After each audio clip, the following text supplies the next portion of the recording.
hoping that this is a lot ruder than the TV because they can get away with it. I just think they're ace, absolutely excellent. It couldn't be too rude. I mean, that's what young people want. There is no better physical humour. Ladies and gentlemen, please welcome to the stage, Talking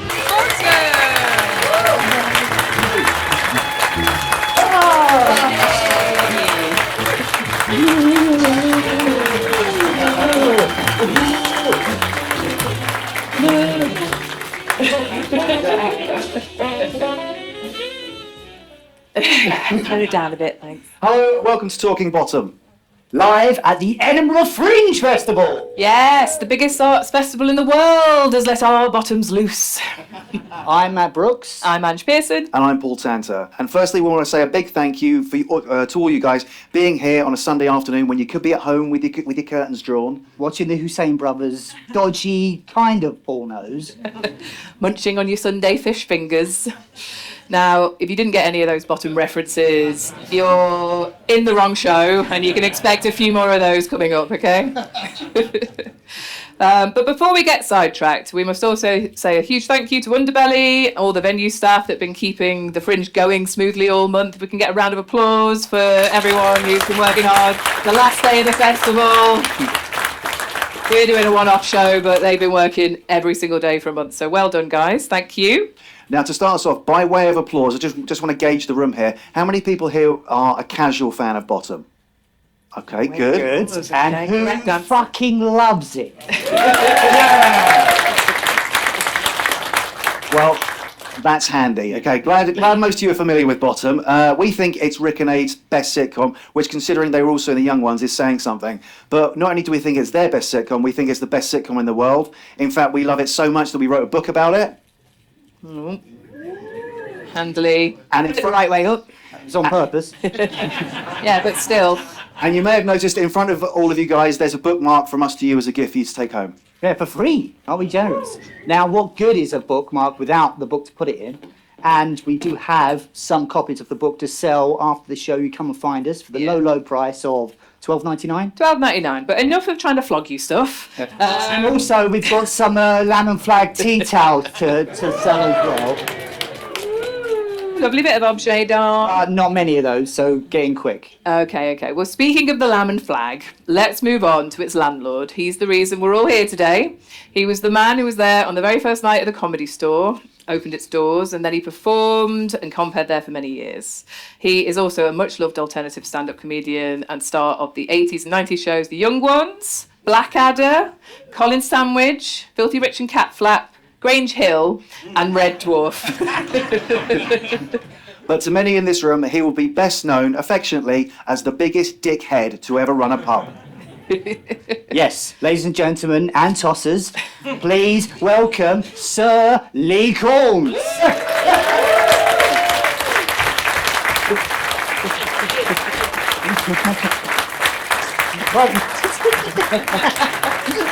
Thank you. Oh, wow. Thank you. You! What the fuck are you doing here? Oh. Thank you. Right, welcome Lee. Paul. Thank you very much. Matt. Angela. Please. So, Red Dwarf. Let's go. Yeah, that was the best thing you were in, wasn't it, Lee? They're all good.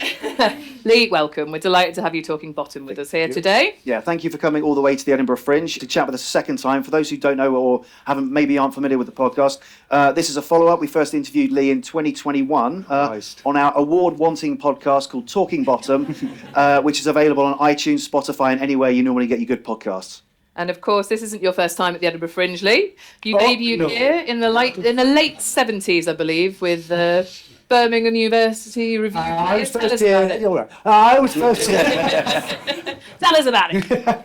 I was first here in 1976 as an undergraduate at Birmingham University. Is this? Or am I just not funny? Now, and it was the first time. I'm watching now. First time the university had sent a review to the Edinburgh Festival, which is obviously much smaller then. And the quick story I'll tell was that we needed £100 just to get going, you know, publicity and stuff. So we had to ask the Chancellor, who was Montgomery's Batman in the war, and there he was, and a very pompous man, Monty all over the walls. And I had a good friend of mine who was good with the gab, and he was a brummie, and he chatted him up. So the guy was really not keen on doing this.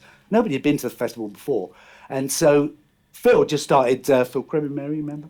He just started saying, tell me about Montgomery. And the guy would not shut up for about half an hour. And afterward, he realised, I'd better give him the £100. And then we were able to go to the Edinburgh Festival. We washed out in the Little France campsite, went to Leith in our first gig, and there was nobody there, about literally 5 people, because we thought Leith was in the centre of... I think people make that mistake now. The second week, there was in Nicholson Street, and we followed Gay Sweatshop. If you ever saw those, they were fucking brilliant, absolutely brilliant, really right on comedy and good stuff. So we bedded down, and they had good fun. But it wasn't a great success, but we had a laugh, and I was bitten and smitten.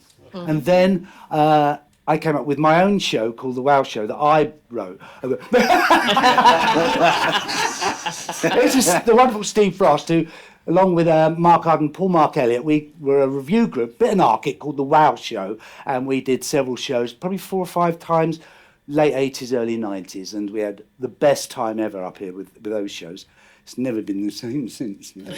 When was the last time you performed at the Fringe? How long ago? Oh, well, that was about 10 or 12 years ago when Karen Corran from the Gilded Balloon, who used to put us up, and as well as the Pleasance and Masonic Halls we went to, she wanted the old gits back. That was Phoenix Dexter, Stuart Lee, I can't remember who else. But anyway, we came up, and I did. I wasn't really into it. What's it like compared now to then, or even back to when you were first doing it? Well, I remember even as we did it in the Wow Show, people saying, "Oh, it's just got too big." You know? But each year that happens, and so I mean, we came up yesterday, my wife and I, and it's just crazy, you know. And there was an article actually. Did you see it, Steve, in the Independent about Karen and Katie talking about basically it has got too big, and people are losing so much money. There's thousands of shows, hundreds of venues, and it's just kind of not sustainable. But every year, everyone says it's getting, bigger and bigger. Yeah. Were you there in 1979 when Rick and Abe were doing Death on the Toilet? Because I know you didn't meet them until the Comedy Store, but I wondered if you maybe called that show. No, it's 76, and then it jumped to late 80s when I met them all then in Comedy Store days, day on, and right through the 80s. Well, then speaking of the Comedy Store, I assume your Fringe stuff prepared you for you were the opening night of the Comedy Store. Yeah. So for anyone that doesn't know, Lee not only performed at the Comedy Store, MC'd and hosted stuff. Could you tell us a little bit about your act, what you was doing at the Comedy Store? It was very funny. That's all I can remember. No, it was almost a lot of people didn't want to do the comparing because you got there at 6 o'clock on a Friday, did the show at 8, then you did one at 10, and then we had a young family, and then did the same thing Saturday. So weekends were written off, and it was a big commitment, and also it was a real bear pit at the absolute start. I mean, you remember Steve, heckling and it was in a strip club. It's quite ironic that why it was called the comic strip, yes. Well, they went to the Raymond's Review Bar in the Boulevard Theatre, but initially it was in, I think, the Nell Gwyn Club, and you went up a lift, past the strippers, then into this tiny little bar at the top. So alternative comedy was financed by... It's true. It's true. It is true. It's still, Underbelly owned the same bar now.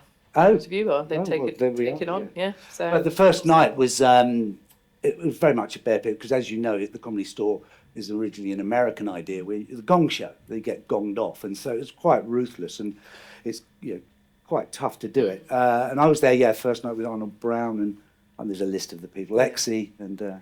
You told us before that when you were in your act, you often like to, had a bit of a penchant for like maybe going up naked on stage and that sort of thing as well.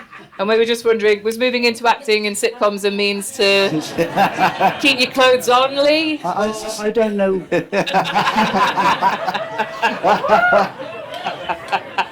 Fuck off. My mother's always been. Speaking I of was Steve- Kit Off Corns. I mean, only if they needed it. Was that your nickname, Kit Off Corns? Amazing. No, there's just a couple of shows where I'm unembarrassable, really, because I've got an enormous penis. What's there to be ashamed of? So we're all missing out that we're all too embarrassed. But no, I was just wondering if, obviously, it's a jokey way of putting it, but was moving into sitcoms something that you did with a view to, the Comedy Store's great, but it's every weekend and it's late night. Like, was your kind of move into the acting a purposeful decision from you, or was it just where you kind of found yourself? Well, I kind of found myself because I went from Birmingham University not wanting to do any more studying, so I thought, I have to turn up in London. You need a grant. You could get a grant. So turned up where I met my wife Mary at the Institute of Education, got a teacher's degree, and then looked around. That's when the Comedy Store kind of started in '79. But I had got a job at the Orange Tree Theatre in Richmond and got my card through that, so there was that going on. So I was interested in acting, but not having any clues as to what to do. Certainly comedy. And then what was good about people like Paul Jackson and John Lloyd is that they took comedians from the circuit and the scene to go into telly, which is quite a big risk, really, because, not having just actors do it, although actors were involved in those shows. So it was quite a trust exercise. Yeah. And well, I mean, there's a lot of talent on the live circuit, right? And people like Paul Jackson spotted that. Steve still haven't.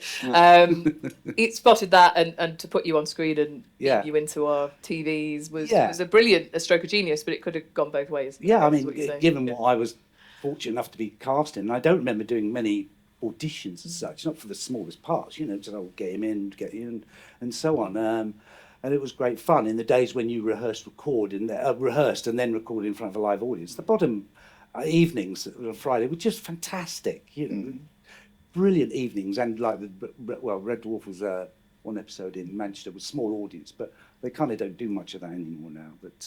But yeah, just very much pick for certain shows, all those ones that I've listed. Yeah, we'll get into that in a sec. But everyone in the room here is obviously very familiar with your vast body of work. It did feel like there was a time. It did feel like there was a time you were kind of on every channel at some point. So we've got a little clip of some compilation of some of your parts. Am I naked? First clip. I did quite like. Very small parts here, honestly.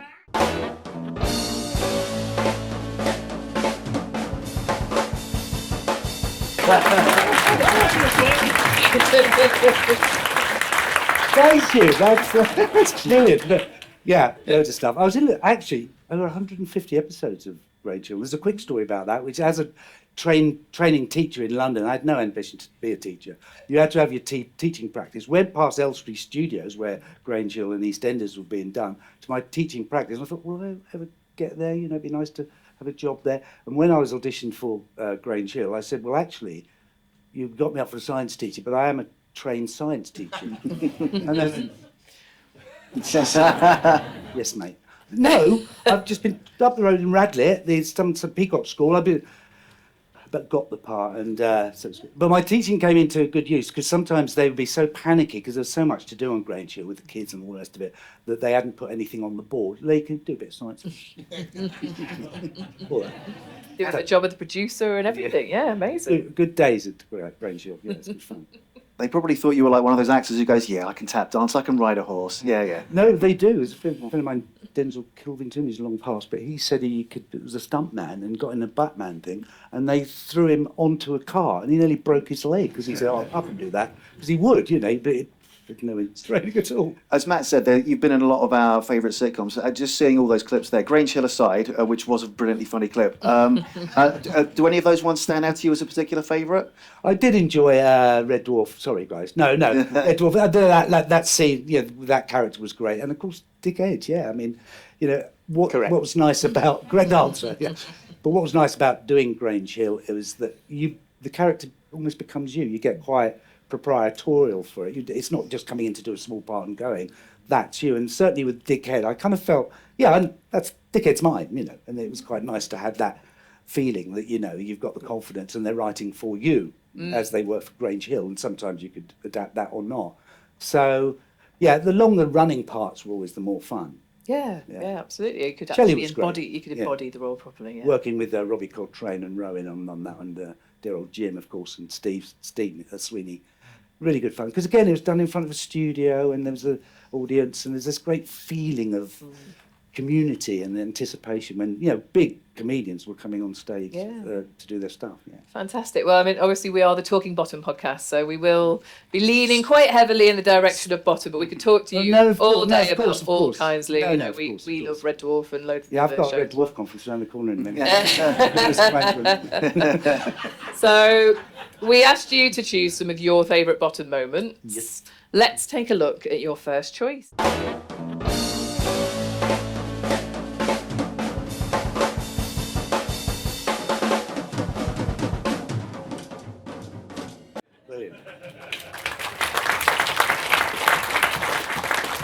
So what was it about that particular clip that made you pick it? Well, as with another clip, it's just the sheer unadulterated, unnecessary violence of it all, and the choreography. What is apparent, but not really known that much, how much they rehearsed that, how good they were at trusting each other, because some things did go wrong. I mean, there were some hurts and bumps and scrapes in the studios. I mean, at one point, I think Rick came on, of the young ones, he came on with this, back on fire. I mean, do his stunts. So that wasn't easy to do. It looks easy, but it's not. They make it. A friend of mine who's Lauren Hardy lot call themselves tents, don't they? They're tents, not. He said only the other day. This is Paul Mary. He said he just saw Bottom recently, and I was in it, and he said it's Lauren Hardy gone. It's simply that, but really toxically violent. And he's absolutely right. They're clowns, and I've always liked clown comedy, physical comedy, Chris Lynam and people like that, and they are clowns in this. And of course, they had worked together for so long that they completely trusted each other. You could never get two other people. They didn't have a fight choreographer, did they? It was no, them I did don't believe so. They just did it themselves, which is amazing, Their double act here and their physical comedy was very much seen as like a continuation of the work they've done in The Young Ones, which you were in, and Filthy Rich and Catflap, which you were also in. When you came to work on those shows, what was the creative process like? When you're arriving as an actor, you get given a script, is there much room for improv? What were the rehearsals like, that sort of thing? Not really. I mean, my script was pretty, the thing is timing, for the gags to go out, because it's very quick, very manic, very fast. They may have changed a few lines, Rick and Aid, but mostly it was a script kept, because with so much in a show like that, you can't expand too much. So it was kept quite tight. No, there was no kind of, Lee, what do you fancy doing? No, not at all. You did the job and got on with it, really. Were they quite? They didn't direct their shows, but obviously they wrote them. Did they give you a lot of input into what they wanted, or was that was it kind of here's the character and just they sort of trusted you with it? Yeah, not really. I don't remember them, sit me down. The person who did that was Mr. Rowan Atkinson, Mark. There was that going on, which is fine, I laughed him off at one of the... There's a story about that, but anyway. He was very particular, not loose. And so, no, they let you get on with it, really. But I remember one thing that was quite interesting on the first show I did with them, when Steve O'Donnell and Chris Ryan and I, and just Rick, were sitting around. It was on a record day, and he just, Rick, wow. He went, this is funny? I mean... completely nakedly, do you think this is funny? Not in a showy way. He genuinely was doubtful that this could work, actually, even though we all know. Yeah, he's Mr. Confidence, isn't he? So it was come off it, you've been doing this, Dangerous Brothers, but he just had that doubt, and I thought that was quite touching. Can you remember what the scene was that... So the answer was yes, it is funny, but can you... No, the whole thing. I mean, it was the whole of that pub quiz episode, It was the pub quiz one, yeah. Because you mentioned it before, we spoke to you before. It's a moment of vulnerability that Rick showed. And I think, we spoke at the time, but for the benefit of everyone here, it's like, do you think Rick was genuinely thinking, is this funny? Or was he just needing that bit of reassurance, like that nervousness that he did have before a performance? I mean, everything was on him, and Aid, of course, but everything was on him. So if he had that doubt, everything was in doubt, isn't it? I mean, so he wasn't looking for compliments. He was just suddenly, and he'd been doing that kind of comedy, I guess, for so long that maybe he thought, well, is it now time to start? I don't know, but Did- he genuinely had a vulnerability at that point. Yeah. Did Aid ever show any of those kind of similar doubts or vulnerabilities? No, not at all. Age, just Yeah. hi, get on with it and do it. Yeah. You can see it in their performances, can't you? Like Aid is very centered and but Rick's giving so much, Yeah. and it's fantastic because he cared. Yeah. Right? Like, Well, not yeah. that I'm saying Aid didn't care, but it's Yeah, a different energy you're throwing in. I think Aid's more of an actor and Rick's more of a clown. Yeah. Yeah. I think you're right. Yeah, but also they were yin and yang. There was so. If you've read A's biography, you know about how they used to laugh, and is it Rick's mum saying, remembering them laughing in the deck chairs, and just they had this unique double act, you know, grown up through universities, that they so trusted each other and found each other funny. But maybe in that moment I'm talking about, you know, he knows he and Aid find it really funny, and perhaps he then thought out of it, well, will everyone else find it funny? I don't know. Well, you were a trusted colleague, right? You know, you'd Yeah. worked with him for years, so it makes sense that he alongside him, yeah, would ask you guys that Yeah. and want to know your opinion. No, it was just a moment of doubt, which I Yeah. thought was quite touching. I mean, you mentioned Laurel and Hardy before. I think Aid mentioned in his autobiography as well that they were a huge influence. I think he said, I can give you any bit of comedy and I will show you the joke in Laurel and Hardy. Yeah. There's nothing that they didn't do, and I think they emulated that. And just very quickly, the other big influence on Rick for his stand-up, and Kevin Turvey, is Chick Murray. Favourites. Chip Murray. Chick Murray, the Scottish comedian, yeah, who's an old comedian who did very surreal stuff. If you look at, is it the Nether Wallop? Kevin Turvey. But you watch, he does a thing about the crisps, which isn't Chick Murray, but Chick Murray was this very urbane Scottish man who would say, I went into a hotel and I went up to the stairs to my, well, I'd have to go up to the stairs because there would be no way of getting to the first floor. And if you think, and he would just do this surreal thing, and that's what Rick did. You have to take one from the, bigger, like too serious, if anything. Yeah, kind of surreal comedy, yeah. So can we go over the rehearsal process on Bottom a bit? Because I think, well, myself, I can imagine what it was like being in it, being recording stuff, but the BBC rehearsal process completely eludes me. So you kind of give me a blow by blow of the. Well, at that time, is it East Acton, North Acton rehearsal studios, which is like a skyscraper, and on each floor were different shows being done. You know, I'd done Doctor Who there, I'd done not Red Dwarf, and various shows, and there's one floor dedicated to Bottom, as I remember, and so the floor's marked out in, you know, as a set, and then it's rehearsed and rehearsed and rehearsed. But if I only had a couple of scenes, I wouldn't be called in all the time. But it was always very intensive, them getting it right and working it out. And then there was a producer and lighting run on a Thursday, and then on the Friday a full run through. I mean, exhausting lighting and tech. Then a read notes, and then the actual thing on the Friday. So it was an exhausting week, which I'm not quite sure happens so much anymore. So it'd be at the East Acton or North Acton rehearsal studios, and the costume department was downstairs. So it's quite an intensive thing, and all famous people in the canteens and all that of all these. Different styles doing different shows.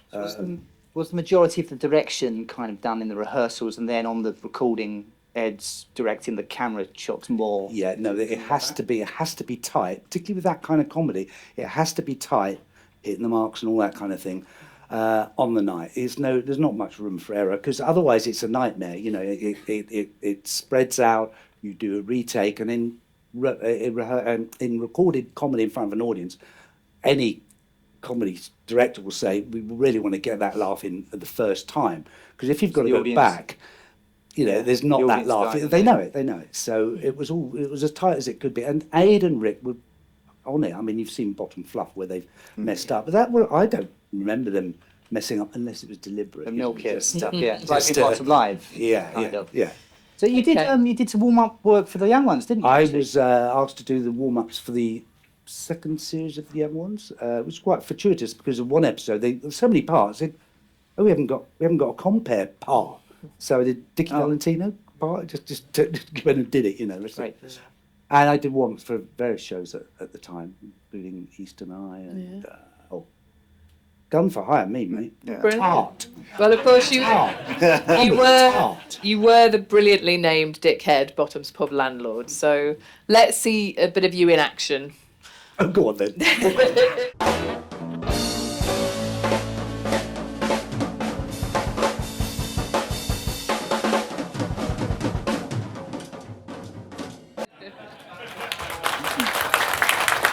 I have to say, just to say, that's one of my favourite bits of Rick going, I don't know.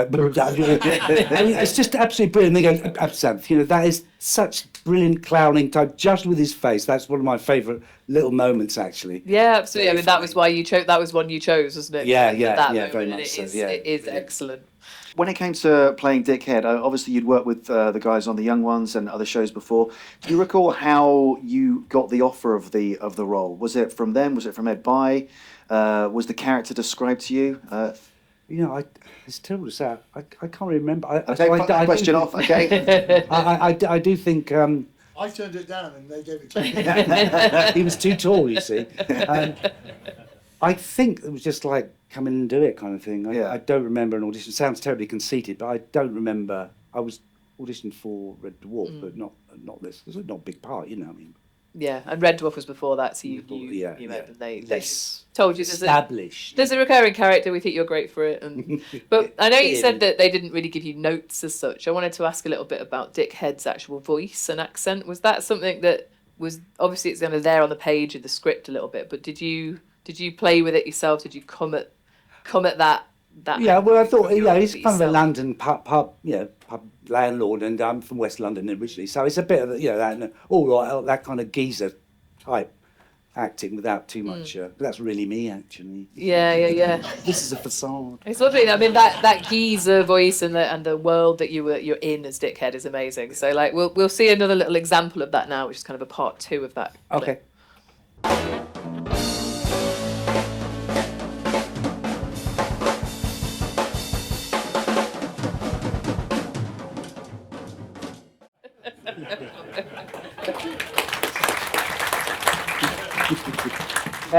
Well, that reminds me, actually, you've not given you your fee yet. You, Marley. I shall treasure it. Good. Excellent, thank you. That clip was actually the first time in Bottom that Dick's full name is used on screen. Yeah.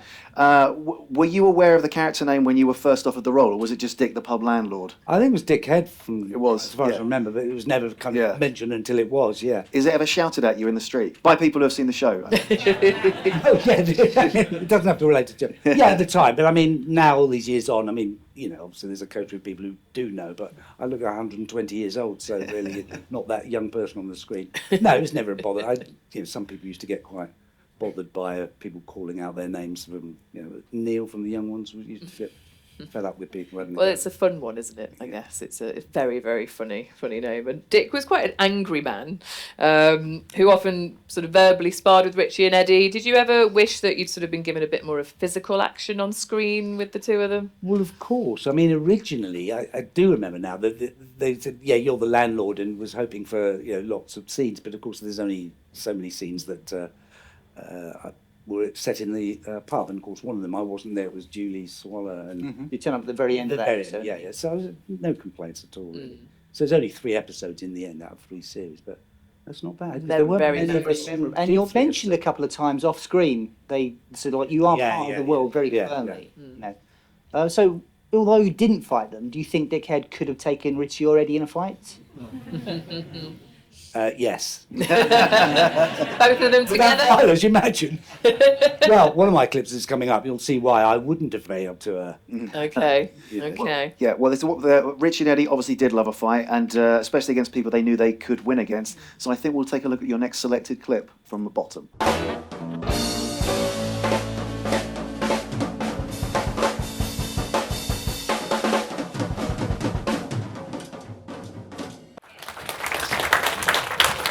That's why I couldn't take him on. That would have happened to me.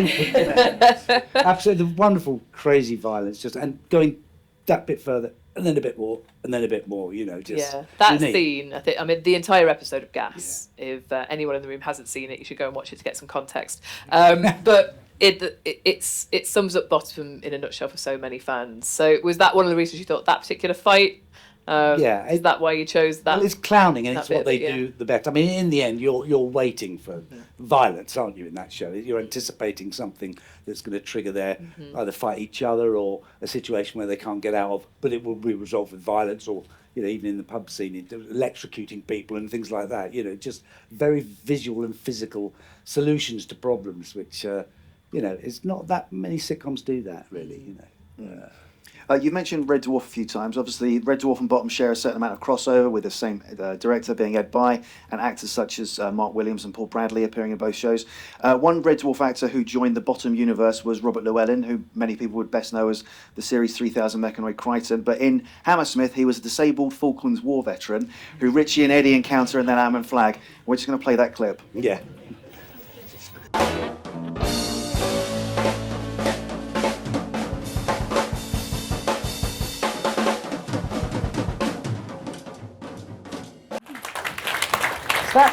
That was quite challenging. We've interviewed Bobby, and he told us that although that looks like a comfy part of him sitting down all day, he was kind of like sewn into the bar in a way. Like in that scene, he's actually wearing two fake legs, the fake leg and then the real leg. Yeah. Were you there seeing that happen? Well, I only turned up at the end, so I don't think I was in all the rehearsals or watching that scene particularly. I can't remember really, but yeah, it looks simple, but none of those scenes where with the violence were simple. And also, I'd like to say that just how hard Rick worked. The end of the show, he was drenched. You know, he got coats on. Yeah, absolutely didn't hold back with his performances, which makes it so great. You know, he was not shy of giving it all. One of the really noticeable things in that scene is the sound effects, which were played live for the studio audience. As an actor, that must be helpful, right? What's it like being in there in the studio when a scene like that is going out? Are the audience squirming as the effects are being played? Yeah, absolutely. They're right there, and they're doing what we're doing. Like, oh no, because it is just so absurd. Absolutely, and they adored them. I mean, when they came out just to introduce themselves before recording, you know, the audience were all go wild, you know, absolutely. And of course, it turned to fuck off, and they loved it and all that. As did Aid, and be stupid. But yeah, it's good. I mean, you were in Bottom, the same as Robert Llewellyn was, and but Red Dwarf you were both in as well, but a completely separate series. So did you meet Bobby on Bottom, or did you met him at the Comedy Store? We knew him in his sketch group, the Joeys, was it? Yeah, that's right. Did he do stand-up, Steve, on his own? The Joeys, yeah. We knew him through the festival, actually. Yeah. He was at the, He's a great guy. Yeah, really, really nice guy. But the very quick thing about Red Dwarf was that I was interviewed for Rimmer. I didn't actually know. I thought it was the other part. But anyway, read it. And Jackson was really good because he said, anybody who doesn't get the main parts will get a part in the show. And I got Paranoia as a thank you, you know, didn't have to audition for that. And Norman Lovett had gone up for a Rimmer, I think, and we remember him and I sitting on the Thames looking out going, well, if you get it, good luck to you if you get it. And he got, obviously, Holly, and I got that small part. But he was very true to his word, and I thought that was really good. And yeah, I've got a lot of time for Jack. It's great you supported each other, and I think that's what comes across in a lot of all these performances. You all knew each other, and that friendship was there. Yeah. Okay, well, moving back to Bottom. Yeah. You're usually only seen behind the bar, so what we'd like to do is just take a look at you stepping out in your full glory in the next clip. Not naked.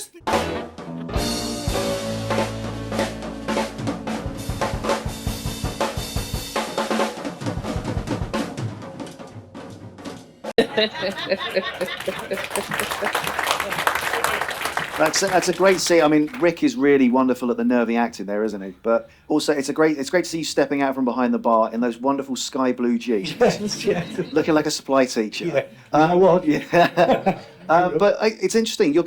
Dick's costume there is almost the same as Richie's. It's jeans, it's shirt, it's a tie, isn't it? Yeah, which is obviously the costume department's remit, not mine. There's a guard's tie, I think. Yeah. But because there's something about the guards later, you know, as if he'd been in the guards, you know. But he'd found it, maybe. Yeah. Stole it off a corpse. I like to think that Richie kind of admires Dickhead, and he dresses like him. Yeah, maybe. But I like the way he stands up. Dickhead stands up to Rick, and then they don't get over him. You know, he's in control of them mostly. You know, but what Rick's great at is the great British tradition of the hubris prick. You know, the Tony Hancock, the guy who thinks he knows everything, and then of course, you know, the carpet is pulled from under him. And he does that switch so well, like from you know, absolute confident into this snivelling little boy lad. Absolutely, it's very, very good. complete way he as a did that, masterclass in being able to turn. Yeah, absolutely. Wasn't Visually, And it was great to see you out behind the bar, like I say. And I think you mentioned when we last spoke, you had to stand on a box a couple of times in bottom. And we didn't ask, like, why was that, and what scenes, and was it just that you were too far down behind it? Yeah. No, it was something you should have had you, Steve. You see, because you.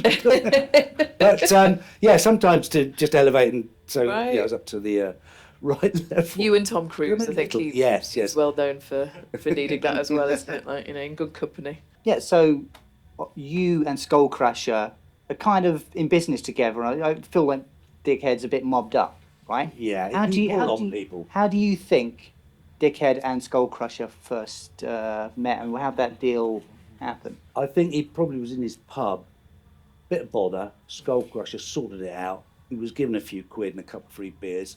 Come back and I'll sort you out anytime, says Skullcrusher. And I think he's on call as Dick May, his strong arm man, They got involved in some nefarious schemes together. Yeah, I don't want to talk about it. So obviously... No, because it's been recorded, so no. Obviously, Richie and Eddie were off doing schemes and stuff a lot of the time as well. We've got another clip now with an example of them in that same episode. Yep.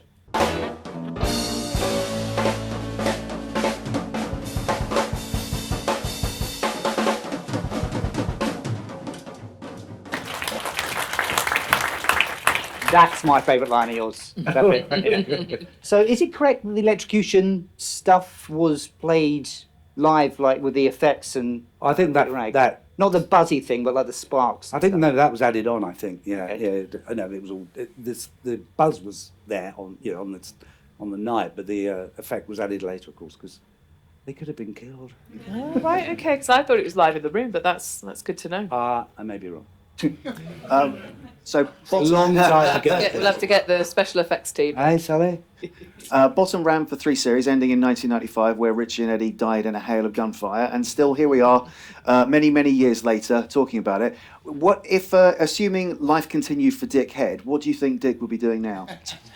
I've worked that one out. Yeah. He's set fire to his pub, burnt it to a crisp, taken the insurance money, and buggered off to Spain, Costa del Crime, where he's actually been blackmailed by a mafia set because he's shagged the wrong person. Could happen. You're right. If there are any TV commissioners here, I think this is a show that needs to happen, okay? Yeah. Dickhead in Spain. And your final selection, so the final selection clip that Lee selected was the Bottom's opening credits, which I think most people know what they look like. So we've actually got the behind-the-scenes footage from the opening credits. It's Rick and Aid on the bench in Hammersmith doing some alternate stuff that never made the final cut of the opening credits. So we're going to play that, but we'll talk through it as it plays. There's no sound on it. Yeah. So here we go. This is just some behind the scenes stuff. Because first of all they did this shot up here on the roof. Where they did the sort of pull back on the zoom from the guys in that window where Ed By had positioned them. They just did a few little things there, and then they moved over to the bench. But yeah, Lee, have you seen this before, Lee? No. You've never seen this, right? No. It was originally just the window is the right when it was in the script, and then they ad-libbed all this stuff. They came down here just as Aid said, we better fill some time just in case, and they came down here and started and just improvising on the bench in the middle of the road. So yeah, obviously the opening titles have become quite iconic. All those people passing him and not going, wow, look, it's Rick and Aid. It's mad. Improvise, I know, yeah, brilliant. And then the bus thing as well. Yeah. Now, some people think the bus thing's an edit in the camera, but he genuinely does it. We slow it down at the end and see.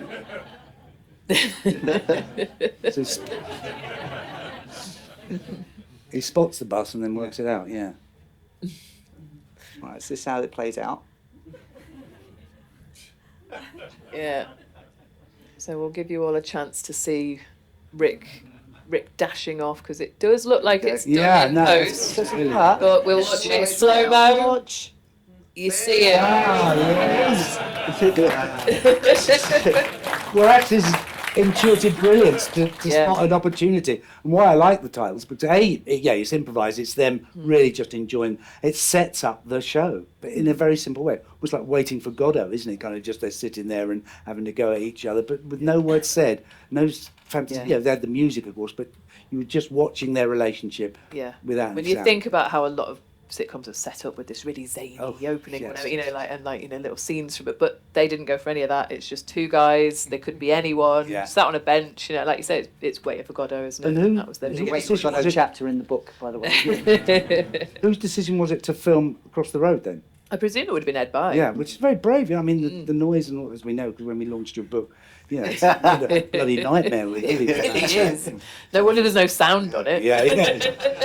How does it feel knowing all these years later the Bottom still has an audience, that the shows endure as well as it has, to the point that we can be here at the Edinburgh Fringe with a room nearly full of people wanting to hear you talk about it? I'm utterly grateful that I still have a presence in the world and a meaning to my life. It's great, it's great. I mean, it's amazing how it's been so, all the stuff I've done, it still generates interest. And, they're funny shows, good is good, isn't it, really? There's no reason why. Turn it off, because it's funny stuff. And nobody's doing that, and nobody did it before either, in the way that they've done it. Absolutely unique. Absolutely. Because they did that in the Dangerous Brothers, early days of the store. I mean, them, Steve, they're whacking each other, and they were beating each other up a lot. And this isn't another plug for the book. We do talk about it in the book. In that when we talk about physical comedy, we kind of see that Rick and Aid's work as the culmination of everything that had gone previously in the 20th century from Laurel and Hardy, from other people. And it's telling that you say no one else has really done that. No, there's no one else who's done anything like that since, really. Because in the early black and white, they did crazy dangerous things, and there were injuries and stuff. And you get the sense that Rick and Aid are happy to go that far with it, And I think, absolutely unique. Absolutely. And you were, of course, in Bottom. You're in so many of the greatest sitcoms of the 80s and 90s. What role would you most like to be remembered for, Lee? The one role, I'm not an envious person, but the one role I would love to have auditioned for would have been Baldrick, actually. And I was never around for that. If you see in the Alexis Sale one, I'd have done him like that, which is entirely different to good old Tony Robinson, but I would like to have had a crack at that. But my Grange Hill has to be my favourite part, because it was me, it was my part, and it was a great, and the longest, I imagine. And it was all those episodes. Well, you talk about the potential of you playing Baldrick. Well, I think we think somewhere there's an alternate universe where yourself and Steve Frost are playing Richie and Eddie. Well, I can't wait to wallop you in the bollocks. Do it. Go on tour. Well, here's the thing: we used to do a comedy pantomime in the Wow Show, and we used to grab props very quickly, and we found an old carpet roll. So, you may laugh, sir. But so we do that kind of thing, like I duck, and as he swings it round, but he ended up going just. It was cardboard. It hurt. No, it was great. So we did a lot of visual stuff, actually, kicking the bollock, being in the Wow Show. Did Rick and Aid ever see the show? I'm not sure, but they would have loved it. I don't know. I'm sure they would have. It was quite a cloudy show. Have we got time for some audience questions? Yeah, we're doing. We've got a few minutes. We'll get a microphone. Yeah, we've been talking. We've been talking a lot. Let's ask the lovely people in the room if they'd like to ask a question. I believe we've got a roving mic somewhere. Put your hand up. Put the lights on a bit so we can see you all. Hello. Thanks for coming, guys. Thank you. Thank you all. There's one there. Chap over there. Cheers. That's what I like. You'd be surprised how many people don't know what to do with it. There's something to do with it. Would you like to have been in the live shows? In any form? Yeah, I think so, because they were just very well liked, and I said, but they only ever did the two of them, didn't they, in the live shows? So it was definitely. I don't think there was ever, as far as I knew, a suggestion they would get other actors in. Did you ever see any of the live shows? Did you? No, only on tape. Okay. Great. Yeah. I mean, how do you do that? Yeah. That energy live. it would have killed me actually, even all those years ago. You can see. I mean, Rick could be a sweaty man when on stage, but like the effort from both of them going on and being on. I think the first Bottom Love is like 100 minutes, and it's His shirt's literally clear at the end of the sweat, isn't it? But what I did hear, and I don't know if it's true, that the BBC, they would like to have done more series, but the BBC were quite mean, in the payments and all the rest of it, and they cottoned on pretty quickly, as did alternative comedians. Or just film it live in a theatre and sell it yourself, and make a lot more money. So for all the effort of writing 6 episodes, they could do a one theatre show, run it around the country, film it, and make pots of money. And still, do what they wanted to do with no constraints. That's the story I kind of heard, which a lot of comedians have done. Just get on the telly, get off the telly. Go and clean up. Yeah, fair enough. Yeah, well, I mean, they were used to touring around, weren't they? So Yeah, I well, guess it makes exactly. sense. But you wouldn't have ever fancied going on tour with them then, you don't think? Even if you've been asked? Oh, it depends how much they paid me. Yeah. Great question. No, I would. Who else Yeah, wants to great guys, yeah. ask a question? Where are we? Let's take one from that section. This chap there with his hand up. There we go. Just to ask Lee, what's your favourite episode of Bottom that you didn't appear in? The Gas Man. Nice. The Gas Man one, yeah, because it's just crazy. Yeah, death. It's a Eventually, favourite, isn't it, for a lot of people? Well, I think actually it's a logical extension of what they do. Eventually, they had to kill someone because they're just about doing everything but for every other episode. So I think there's probably an instinctive thing. We need to kill someone because that's where it's leading to. But he doesn't actually die.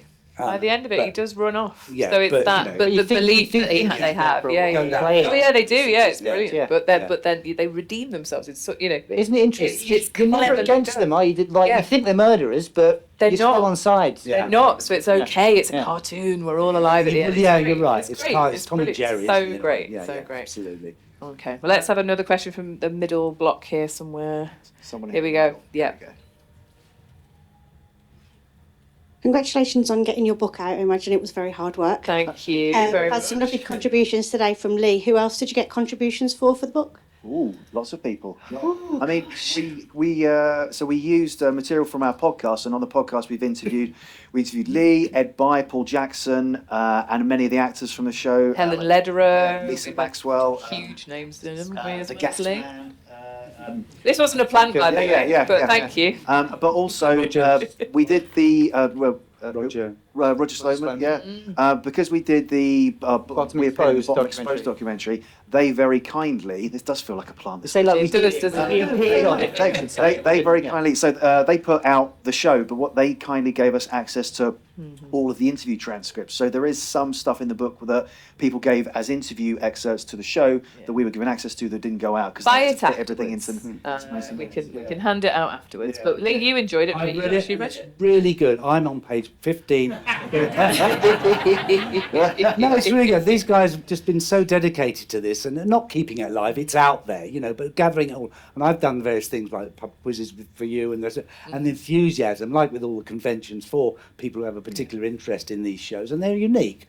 Has been always a great experience for me. It's always been great fun doing your stuff. That's one of the reasons that we do it is to be it's that fun, meeting people who love it as well. And you work hard at it, Fantastic. They deserve a round of applause. Oh. Thank you. One more? One more? Let's go over this side of the room. Try and be as fair as possible. Don't ask Steve anything, please. I was. You mentioned about Bobby earlier and his war veteran character in the parade episode. One loose end in the plot that I think might be interesting to get Dickhead's point of view on this is obviously the ruse that you did with Tight Mouth Larry for the Sag Ken issue down at the bookies. Now you made the profit from that, but you would have ultimately still had the war veteran without a leg because it had been pawned off in your pub. How do you think Dickhead would have handled that? Excellent question. As always, he never got his way. He had to pay for a new leg. So the profit was then gone into a new leg, and everyone was happy. That's the answer. Yeah. He'd have bundled them out the back, and the dustman would have come and swept Yeah, up yeah. the rest of the corpses. Also It'd be played by Filthy Lee. Rich and But he's an army man. He's got a army crossover. mate, so well, who knows? Lovely. Yeah, Lee, thank you very much for joining us today. It's been an absolute pleasure talking bottom with you. Great fun. Thank you also to the Underbelly staff. Phil up there doing the tech stuff, thank you. Can we get a round of applause for everyone here, please? Thank you very much.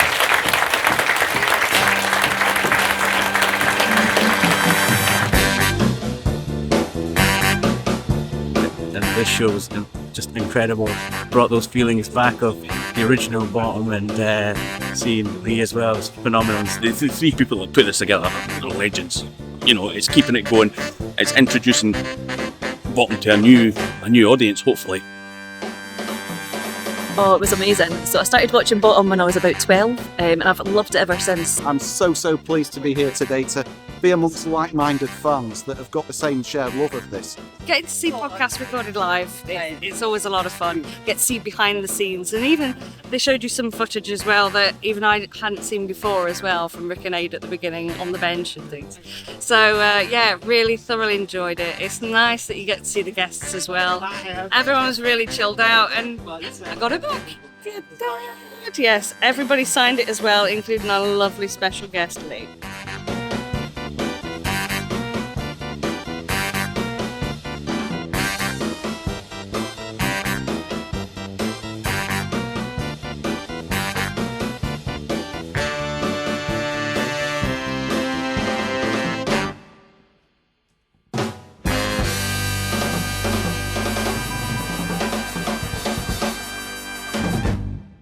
Well, that was Talking Bottom live at the Edinburgh Fringe. Thank you for everyone who came along. And yes, of course. We've not rehearsed this. We're going to talk over each other. Yeah. Thank you very much for watching. If you want to buy a copy of Talking Bottom, guide to the whole sitcom, follow the link that's on the screen now. Yes, or down here, or up here, or over there, or just in the comments, maybe. Yeah, and it's been amazing being here at the Edinburgh Festival, bringing Talking Bottom to the Edinburgh Festival.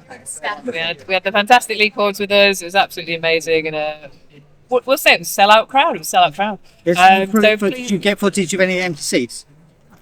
Sold out crowd. Yeah, sold out crowd. If you want to see more of it, do follow us on all our socials as well. And thanks very much. At Talking Talk Bottom. some more bottoms. At Talking Bottom on. Thanks. Yeah. Bye.